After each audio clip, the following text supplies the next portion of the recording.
Merci beaucoup Pascal. Alors je vais donc partager l'écran. Voilà, donc j'espère que tout va bien, que vous voyez les images. Est-ce que vous voyez les images? Très bien. Très bien. Merci beaucoup pour l'invitation et donc pour ce début de matinée déjà très pétillant et plein de pensées. Donc ça fait vraiment du bien.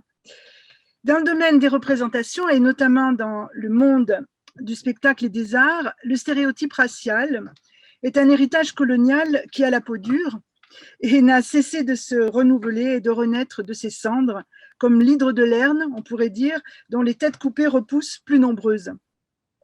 Jouer la race, représenter les contours de l'autre, de celui dont on a défini les limites et les traits distinctifs pour mieux se reconnaître soi-même et se différencier, induit du stéréotype et fabrique une forme reproductible et ajustable, mais aussi pleinement reconnaissable par le public qui repère ses traits comme n'appartenant pas justement à son propre groupe.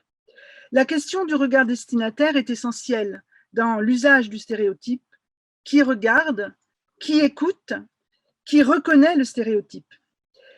Le stéréotype né du blackface est un exemple particulièrement intéressant à étudier, tant du point de vue de sa fabrication. Alors, voilà.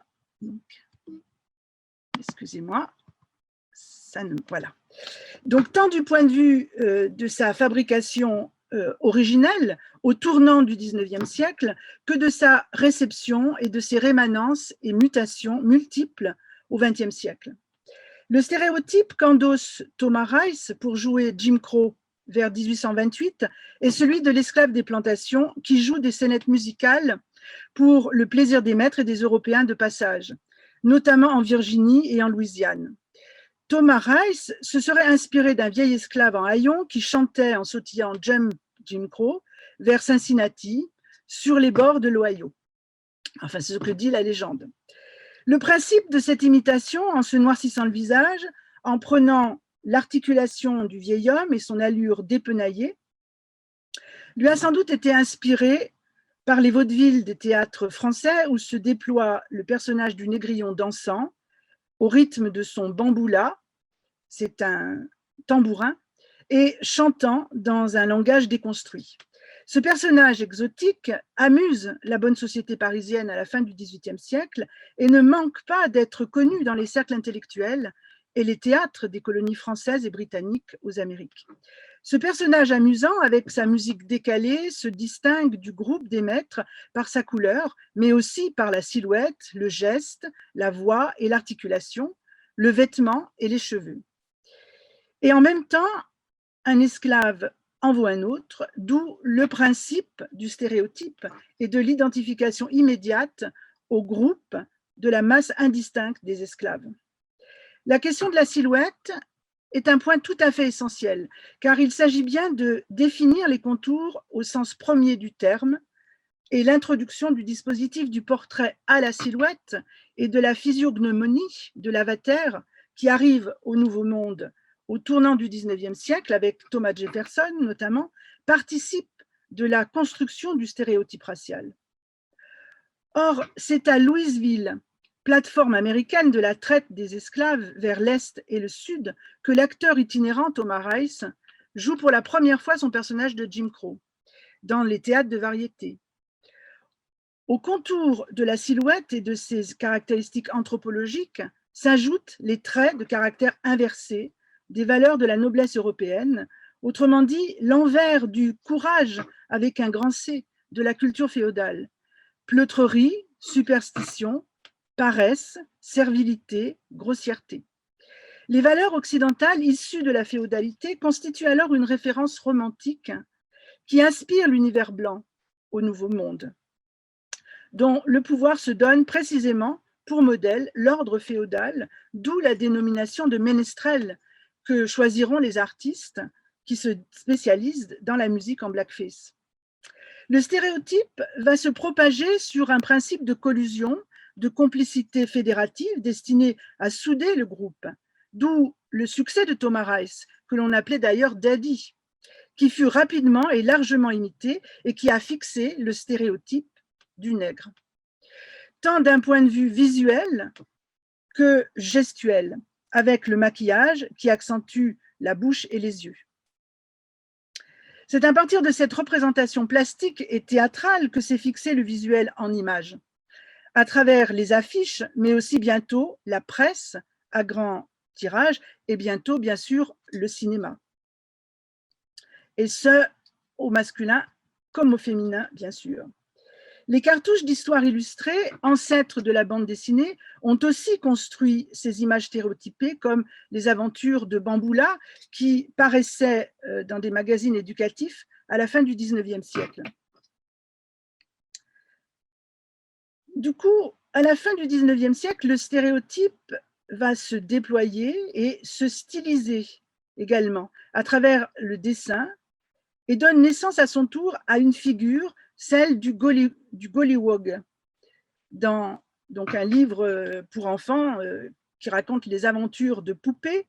C'est un livre donc de Bertha et Florence Kate Upton, et vous voyez donc ici la fameuse poupée qui bientôt, évidemment, sortira du livre pour devenir une réelle poupée. On touche là à un enjeu particulièrement problématique de l'avatar qui se déploie en direction du jeune public, notamment en cette fin du 19e, car il participe de l'amusement et de l'univers du clown.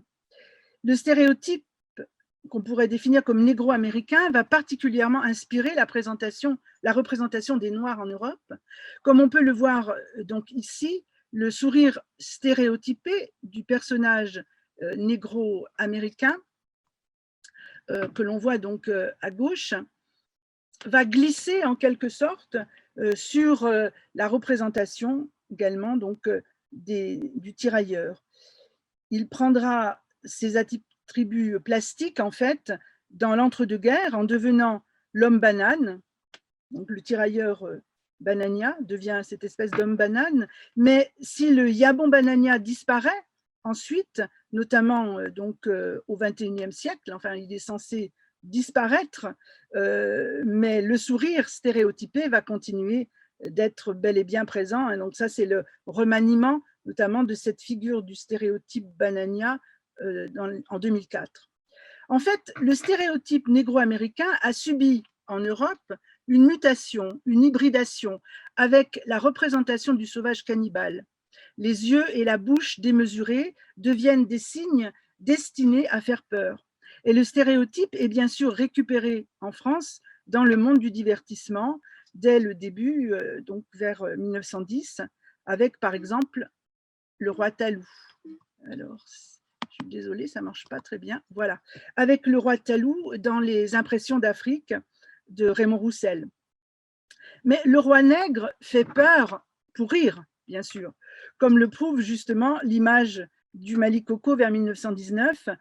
C'est un personnage de roi cannibale qui enchante les enfants au théâtre du Châtelet et devient le croque-mitaine moderne avec ses grandes dents et sa musique endiablée. Ce stéréotype du cannibale qu'on retrouve encore dans la publicité des années 80. Le sauvage cannibale est même un déguisement de carnaval qui perdure encore aujourd'hui à Dunkerque ou en Belgique.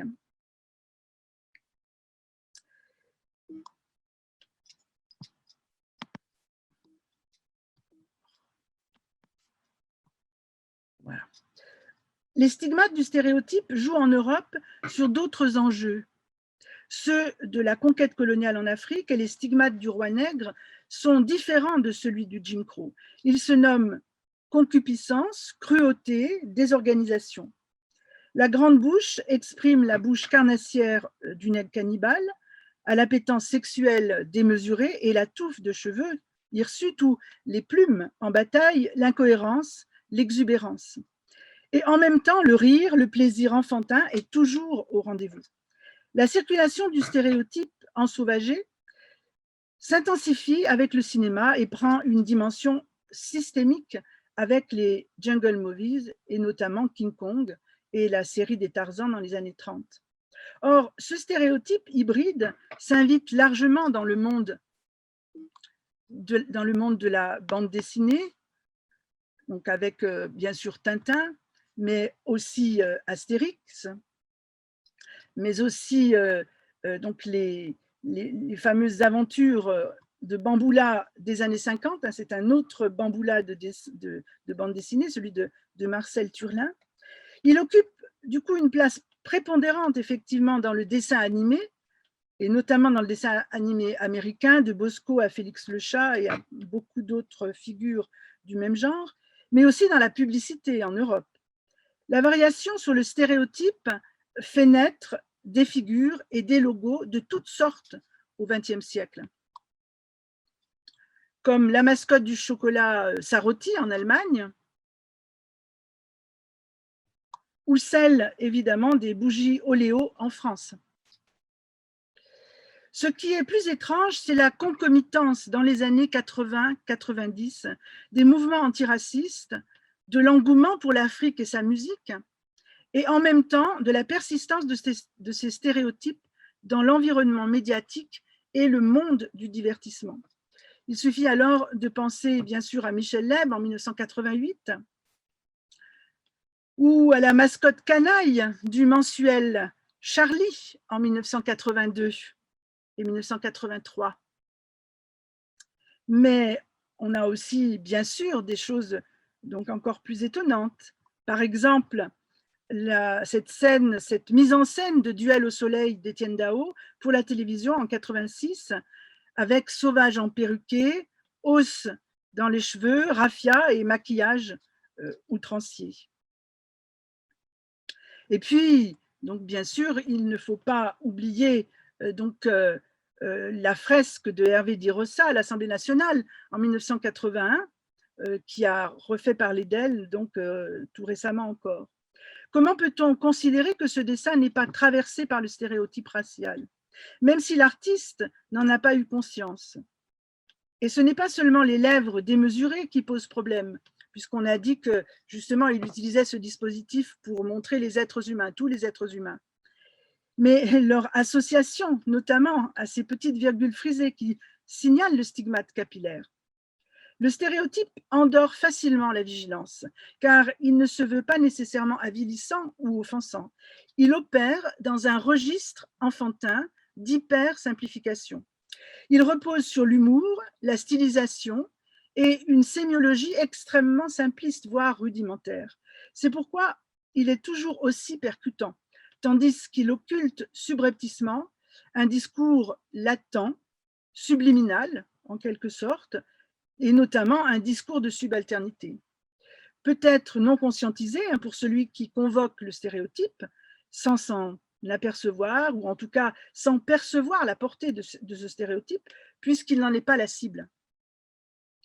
La question de la perception est donc bel et bien centrale. C'est pourquoi la rémanence du stéréotype racial est extrêmement clivant dans la société post-coloniale. Car le stéréotype ravive l'ambivalence du discours colonial dont parle Homi Bhabha, et que je définis pour ma part d'écart asymptotique. Ce discours qui dit « vous êtes différent de nous, or vous pouvez être comme nous, dans une certaine mesure, mais vous ne serez jamais entièrement comme nous ». La stigmatisation s'appuie toujours sur un regard complice excluant, surplombant, voire condescendant et paternaliste, qui se confond facilement pour celui qui en joue avec ce qu'il croit être un hommage, notamment quand il y a derrière de la fascination et du désir non conscientisé. C'est pourquoi il faut déjouer les stéréotypes raciaux partout où ils surgissent, et notamment en art, où ils se faufilent facilement.